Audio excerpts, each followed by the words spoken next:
302 कलमांतर्गत mastermind Valmik कराडला अटक करा। वाल्मिक कराडला अटक झाली नाही तर बीडमध्ये जनता रस्त्यावर उतरेल।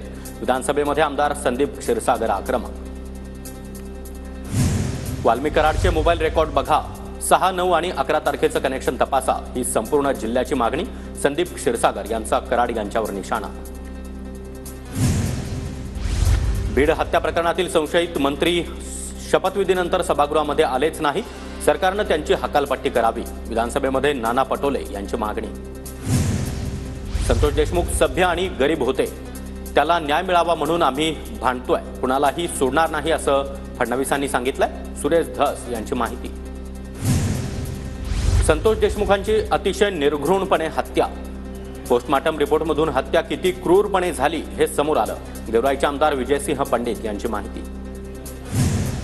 संतोष देशमुखांच्या सर्वच आरोपींना पकडा, भाऊ धनंजय देशमुख यांची मागणी। तर आम्हाला आता सहन होत नाही, न्याय द्या, देशमुख कुटुंबियांची मागणी। बीडमध्ये धनंजय मुंडेपेक्षा वाल्मिक कराडचं जास्त चालतं। वाल्मिक कराडवर कसं बोलावं अशी मुंडे यांच्या पुढे अडचण। शरद पवार गटाचे आमदार रोहित पवार यांची टीका। बीडमधील सरपंच हत्या प्रकरणावर पंकजा मुंडे कोणतीही प्रतिक्रिया न देताच निघून गेल्या। वाल्मिक कराडच्या प्रश्नावर पंकजा मुंडे यांनी कोणतीही प्रतिक्रिया दिली नाही। सरपंच संतोष देशमुखांच्या हत्येच्या निषेधार्थ बुलढाण्याच्या मेहकरमध्ये मराठा समाजाकडून निदर्शनं। हत्या प्रकरणातील आरोपींना तात्काळ अटक करण्याची मागणी।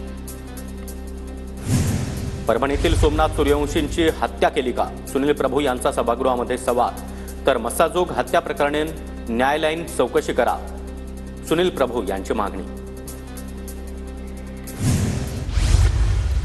नागपुरातील संविधान चौकामध्ये महाविकास आघाडीचं आंदोलन। संविधान चौकातील डॉक्टर बाबासाहेब आंबेडकरांच्या पुतळा ते विधान भवनापर्यंत विरोधकांचं आंदोलन। अमित शहांच्या आंबेडकरांसंदर्भातील वक्तव्यानंतर महाविकास आघाडीचं आंदोलन।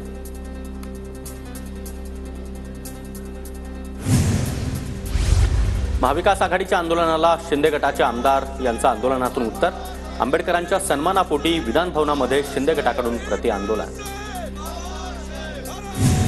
संसदेबाहेर अमित शहांच्या विरोधामध्ये आंदोलन। आंबेडकरांवरील शहांच्या वक्तव्यावरून विरोधक आक्रमक। अमित शहा यांच्याकडून संविधानाचा अपमान। रामदास आठवले, चंद्रबाबू नायडू, चिराग पासवान हे आंबेडकर प्रेमी नेते भाजपसोबत राहणार का, आदित्य ठाकरे यांचा सवाल। परभणीतील हत्येच्या निषेधार्थ इंदापूरमध्ये मोर्चा। आरोपीला कठोर शिक्षा देण्याची आंदोलकांची मागणी। वालचंद नगर पोलीस ठाण्यामध्ये आंदोलकांकडून निवेदन। शांततेमध्ये घोषणा देत महापुरुषांच्या आणि संविधानाच्या